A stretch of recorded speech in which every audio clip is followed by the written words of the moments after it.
Welcome to FleetDesks ERP. In this tutorial, we will discuss stock assigning or inventory management. So in the previous videos, we have already discussed how you can add items in the system first. That covers define item. We have already covered that. Rental vehicles management, how you can add rental vehicles into the system, or you want to purchase any items, anything, laptops, mobile phone, tables, computers, whatever, or you have purchased those vehicles. So all of those items, they are already added into your inventory, or either they are added into your stock report. So the quick difference between these two is everything which you have purchased will reflect in the stock report, and everything which either you have purchased or either you have acquired on rental basis, this will reflect in your inventory report. So for SIM card, for example, rental vehicles, they will not show in the stock report. SIM cards, they will not show in the stock report because you have not purchased them. But all of this will reflect in your inventory report. We will come back to the further explanation on the inventory report at a later step. But once you have added all of your items, you want to utilize them somewhere, you have to come to the stock assigning option. If you come to the stock assigning, on the top right corner, you see this assign item option. Here you can select any item. So in my case, I will select this item, which is 777. This is the bike number. And I am going to assign this before assigning, sorry, rent assigning, active and inactive. We have already covered the active part in the rental vehicles part. But now it's the inactive case, the assigning type, permanent or temporary. This is self-explanatory that you have to select the appropriate type and then the batch number. So for every item which you have purchased, you have to select the batch. The batch numbers, they will not reflect for the rental items. So in my case, I will select the batch number one. I will select an employee. Let's say this is this one. And I will select a date, which is 4th February 2025. So this item, this is being assigned for the first time. That is why I cannot see any time or date restrictions. I can select any date or time. But for February, time, and save. So this is item number one. And now I will also add two vehicles for rental vehicles also. So a quick minute here and save. So now that we have added one vehicle, if I go back to the assigning option, I can assign this one also here. This is the item. And as you see, this is showing rented because the other one, it was purchased. So this one is rented. That is why it's showing it's a rented item. And that is why you cannot see the batch option here. So rent assigning is inactive, assigning type is permanent, employee name is this one, and the assigning date is, I will again select 18th of February, and the time I will select as now and save. This item is saved. Now, just for reference purposes, I will add one more item here. So I will select any of the available item. Let's say this SIM card, I will select the type is inactive, is permanent, and the employee name is this one, and the date is this one. And for this example, I will also put one attachment to this one. So let's say I will attach this picture here and save.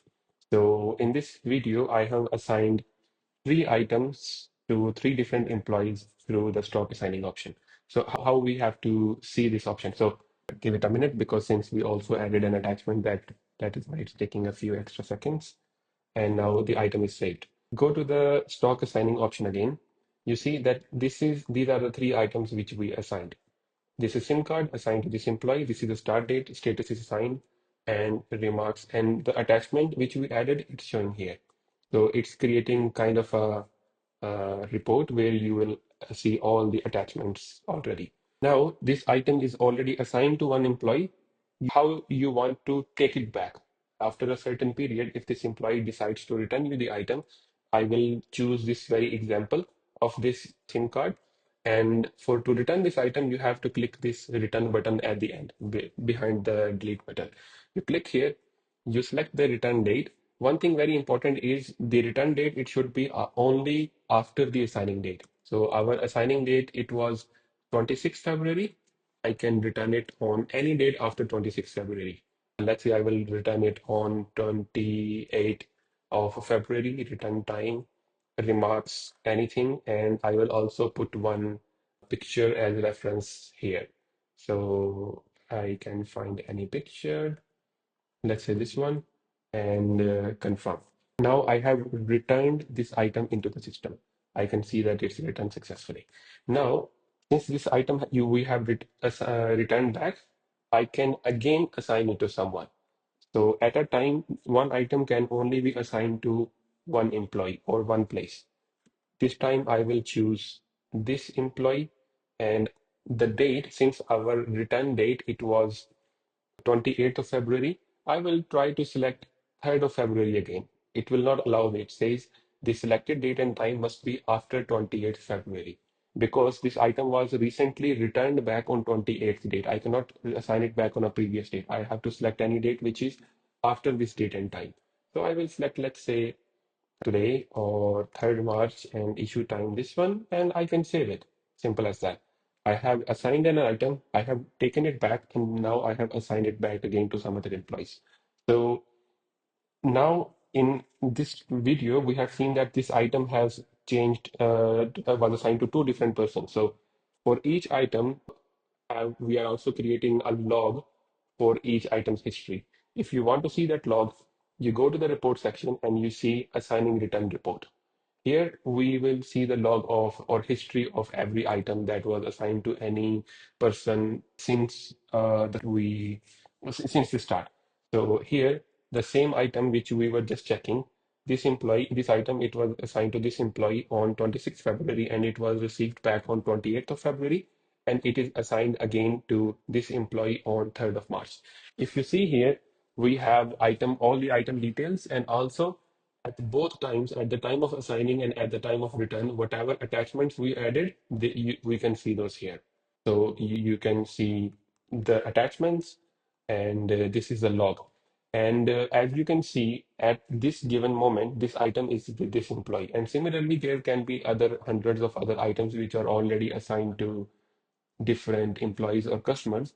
So we definitely need a report for only the current items. To access that report, you go to the inventory report section in the reports for store, and here you have code, description, assigned.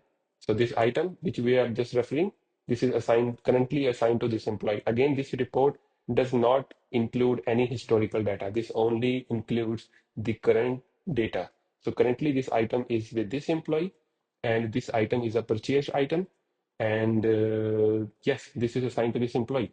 There are some items which are in the rented category. For example, this vehicle, this is a for example, this vehicle, which we saw as 777. Okay, now I will explain you what all of these columns are. Code, description, assign. Assign and assign, this is self-explanatory. You can see the current status. If this is assigned to who? This is assigned to an employee. His name is this one, Ayub. And where is this employee working? This employee is working with this customer. In which contract? This is the contract detail. This is a purchased vehicle or this is a rental vehicle. You can see this information here. These last two columns, they are changeable. This is for your reference. So I have the inventory status column and I have a city column. So by default, all items, they are active. Okay. And if you want to change the status, for example, you have a vehicle which has an accident and this is not serviceable anymore, and you want to make this vehicle as inactive, you can simply click on this status again and you can change the status by yourself. Let's say this is inventory status, workshop, police, whatever status you want to add. And if you want to add any new status as per your preference, you simply go to the settings, and here you have inventory status option, and you can create status as per your preference. I will create this accident status, and yes, now you can assign this status to any vehicle. This one I have changed this to accident and say, now the status is changed. The last column you see here is the city. If you want to, as of now, I can see this vehicle, which is a bike. If you want to bifurcate in which city you have sent this vehicle, in the case that your company is servicing multiple cities, you might also want to divide your inventory into city-wise details.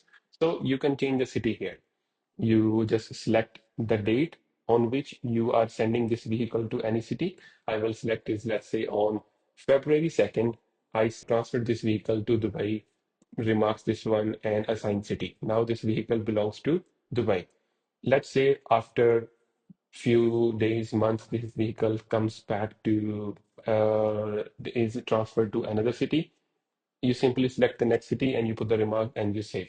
This way, we are kind of maintaining a log also on which date this vehicle was transferred from one city to another city. And you can see the current city status also. And this city details, this is applicable for every item. This is applicable for SIM cards. This is applicable for your laptops or any mobile or any item. Let's say I have a mobile which you want to send to another city, you can simply do that. The reason this is very helpful is whatever item you are defining adding to another city, in every city in your company you must have different supervisors who will be responsible for reconciliation of these items. So in a nutshell, if you want to assign any item to someone or you want to receive it back, you have to come to the stock assigning option. From here, you can only assign one item to one employee at a time.